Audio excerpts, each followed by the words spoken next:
नमो तस्य भगवतो अरहतो सम्मा संबुद्धस्य। शाक्य संघ में सिद्धार्थ की दीक्षा। शाक्यों का अपना संघ था। 20 वर्ष की आयु होने पर हर शाक्य तरुण को शाक्य संघ में दीक्षित होकर संघ का सदस्य होना होता था। सिद्धार्थ गौतम 20 वर्ष का हो चुका था। अब उसके लिए यह समस्या थी कि वह संघ में दीक्षित हो और उसका सदस्य बने। शाक्यों का अपना एक सभा भवन था जिसे वे संस्थागार कहते थे। यह कपिलवस्तु में स्थित था। संघ की सभाएं संस्थागार में ही होती थी। सिद्धार्थ को संघ में दीक्षित कराने के उद्देश्य से शुद्धोधन ने शाक्य पुरोहित को संघ की एक सभा बुलाने के लिए कहा। तदनुसार कपिलवस्तु में शाक्यों के संस्थागार में संघ एकत्रित हुआ। सभा में पुरोहित ने प्रस्ताव रखा कि सिद्धार्थ को संघ का सदस्य बनाया जाए। शाक्य सेनापति अपने स्थान पर खड़ा हुआ और उसने संघ को संबोधित करते हुए कहा, शाक्य कुल के शुद्धोधन के परिवार में उत्पन्न सिद्धार्थ गौतम संघ का सदस्य बनना चाहता है। उसकी आयु 20 वर्ष की है और वह हर तरह से संघ का सदस्य बनने के योग्य है। इसलिए मेरा प्रस्ताव है कि उसे शाक्य संघ का सदस्य बनाया जाए। मेरा विनम्र निवेदन है कि यदि कोई इस प्रस्ताव के विरुद्ध हो तो वह बोले। प्रस्ताव के विरोध में कोई भी नहीं खड़ा हुआ। सेनापति ने कहा, मैं दूसरी बार भी पूछता हूँ कि यदि कोई प्रस्ताव के विरुद्ध है तो वह बोले। प्रस्ताव के विरुद्ध बोलने के लिए कोई भी खड़ा नहीं हुआ। सेनापति ने फिर कहा, मैं तीसरी बार भी पूछता हूँ कि यदि कोई प्रस्ताव के विरुद्ध है तो बोले। तीसरी बार भी कोई प्रस्ताव के विरुद्ध नहीं बोला। शाक्यों की कार्य प्रणाली में यह नियम था कि बिना प्रस्ताव के कोई कार्रवाई नहीं हो सकती थी और जब तक कोई प्रस्ताव 3 बार पारित न हो जाए तब तक वह स्वीकृत नहीं समझा जाता था। सेनापति का प्रस्ताव 3 बार निर्विरोध पारित हो जाने पर सिद्धार्थ के सदस्य के रूप में विधिवत शाक्य संघ में सम्मिलित किए जाने की घोषणा कर दी गई।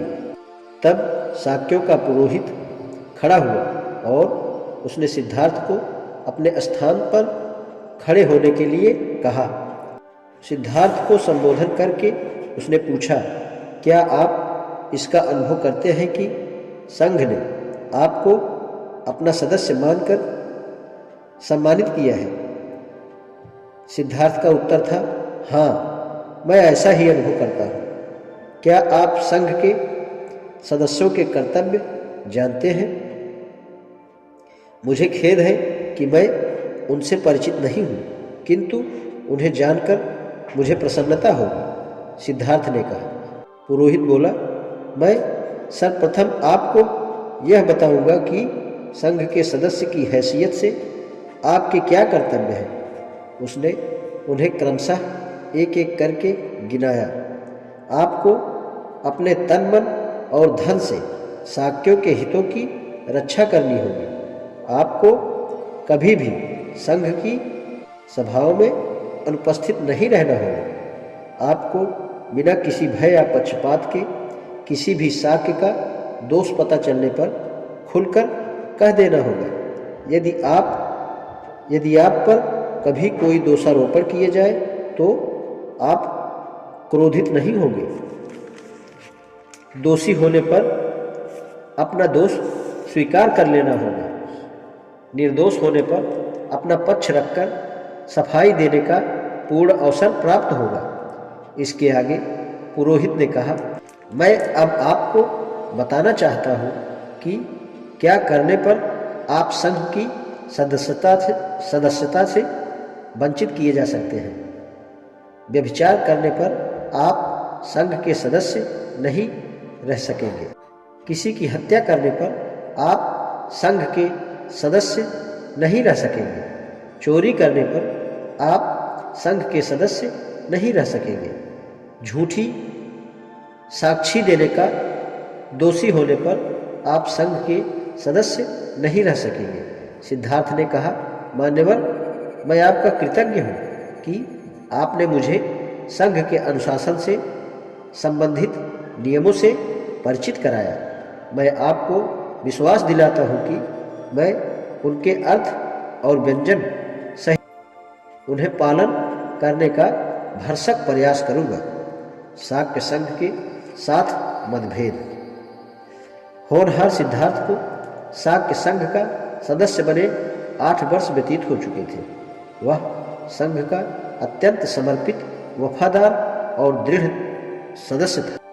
जितनी रुचि उसे निजी मामलों में थी, उतनी ही रुचि वह संघ के मामलों में भी रखता था। संघ के सदस्य के रूप में उसका आचरण आदर्श व एक उदाहरण था और उसने अपने व्यवहार से स्वयं को सबका प्रिय बना लिया था। उसकी सदस्यता के 8वें वर्ष में एक ऐसी घटना घटी जो शुद्धोधन के परिवार के लिए दुखद बन गई और सिद्धार्थ के जीवन में संकटपूर्ण स्थिति पैदा हो गई थी। इस दुखद प्रकरण का आरंभ इस प्रकार हुआ। शाक्यों के राज्य की सीमा से सटा हुआ कोलियों का राज्य था। रोहिणी नदी दोनों राज्यों की विभाजक रेखा थी।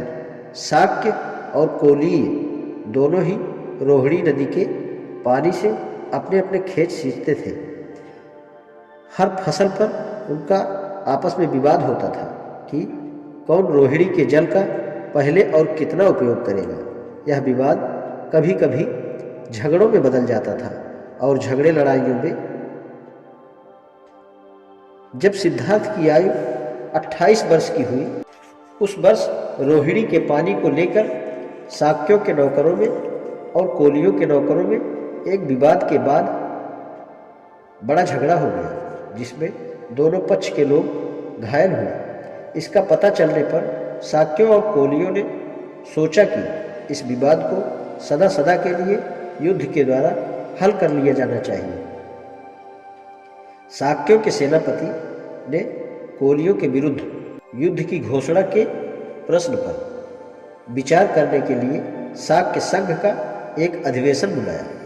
संघ के सदस्यों को संबोधित करके सेनापति ने कहा, हमारे लोगों पर कोलियों ने आक्रमण किया, इसलिए हमारे लोगों को पीछे हट जाना पड़ा। कोलियों ने इससे पहले भी अनेक बार ऐसी आक्रामक कार्रवाइयाँ की हैं। हमने अब तक उन्हें सहन किया है, लेकिन ऐसा हमेशा नहीं चल सकता। इसे रोका जाना चाहिए और इसे रोकने का एक ही रास्ता है कि कोलियों के विरुद्ध युद्ध की घोषणा करें। मेरा प्रस्ताव है कि कोलियों के विरुद्ध यह संघ युद्ध की घोषणा कर दे। जो विरोध करना चाहे वे बोलें। सिद्धार्थ गौतम अपने स्थान पर खड़ा हुआ और बोला, मैं इस प्रस्ताव का विरोध करता हूँ। युद्ध से किसी प्रश्न या समस्या का समाधान नहीं होता। युद्ध छेड़ देने से हमारे उद्देश्य की पूर्ति नहीं होगी। इससे एक दूसरे युद्ध का बीजारोपण हो जाएगा। किसी की हत्या करने वाले को कोई दूसरा हत्या करने वाला मिल ही जाता है। जो किसी को जीतता है उसे कोई दूसरा जीतने वाला मिल ही जाता है। जो व्यक्ति किसी को लूटता है उसे कोई दूसरा लूटने वाला मिल ही जाता है। सिद्धार्थ गौतम ने अपनी बात जारी रखते हुए कहा, मेरे विचार में शाक्यों को कोलियों के विरुद्ध युद्ध छेड़ने में जल्दबाजी नहीं करनी चाहिए। पहले सावधानी से इस बात की जांच करनी चाहिए कि वास्तव में दोषी पक्ष कौन सा है। मैंने सुना है इस विवाद में हमारे आदमी भी आक्रामक रहे हैं। यदि यह सत्य है तो हम भी निर्दोष नहीं हैं। सेनापति ने उत्तर दिया, यह ठीक है कि हमारे आदमियों ने ही पहल की और आक्रामक थे, लेकिन यह भूलना चाहिए कि पहले पानी लेने की बारी हमारी ही थी। सिद्धार्थ गौतम ने कहा, इससे स्पष्ट है कि हम भी सर्वथा दोषमुक्त नहीं हैं। इसलिए मेरा प्रस्ताव है कि हम अपने में से 2 आदमी चुने और कोलियों से भी कहा जाए कि वे भी अपने में से 2 आदमी चुने और फिर यह चारों मिलकर एक 5वां आदमी चुने। ये 5 आदमी मिलकर झगड़े का समाधान करें। सिद्धार्थ गौतम ने संशोधन हेतु जो प्रस्ताव रखा उसका विधिवत समर्थन हो गया, किंतु सेनापति ने संशोधन का विरोध किया और कहा, मुझे विश्वास है कि जब तक कोलियों को कठोर दंड नहीं दिया जाता तब तक उनका यह सत्रास समाप्त नहीं होगा। अतः प्रस्ताव और संशोधन पर मत लेना आवश्यक हो गया।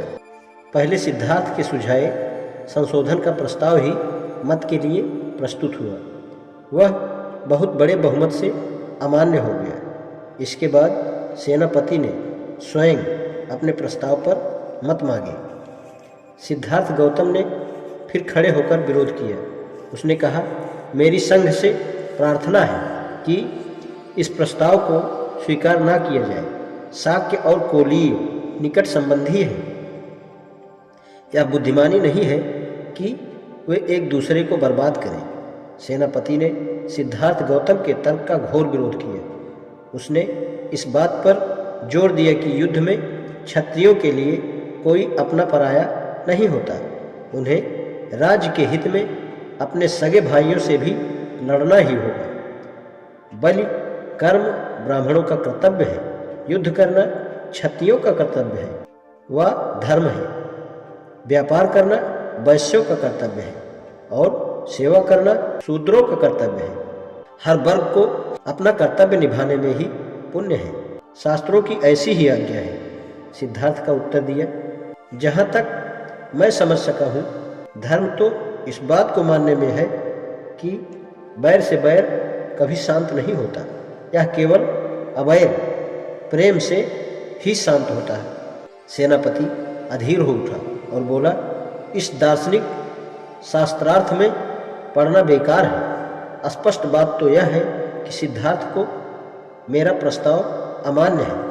हम संघ का मत लेकर इसका निश्चय करें कि संघ का क्या विचार है। तदनुसार सेनापति ने अपने प्रस्ताव पर लोगों के मत मांगे। युद्ध रोकने के लिए सिद्धार्थ ने स्वीकारा।